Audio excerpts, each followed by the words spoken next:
டக்குன்னு அப்படியே என் கூட பறந்து வர வேண்டியதுதான். உன் கூட பறந்து கொசு மாதிரி ஒரே ஒரு கிளாப் தான் வரும். ப்ரோ பரவாயில்ல ப்ரோ, செத்தா என்ன ப்ரோ ஆக போகுது? நான் கூட பரவாயில்ல, கருமையா கிழிச்சு விட்டுருவாங்க. அங்க வேற ஸ்ப்ரேயா பின்னாடி வந்து அடிக்க போறான் எல்லாத்தையும். பார்க்கலாம்யா. ஜோடியாக்கா இல்லை லக்கி பாக்ஸானு எந்த ஜாஸ்க்கு பெருசுன்னு அடிச்சு காட்டுவீங்க. Gear up for devastation. 5 seconds till the enemy reaches the battlefield. Smash them. சிவப்பு காட்டுப்பூச்சியா இல்லை ப்ளூ காட்டுப்பூச்சியான்னு பார்த்துலாம்.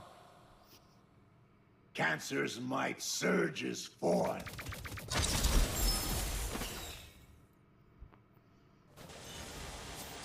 I was made for destruction.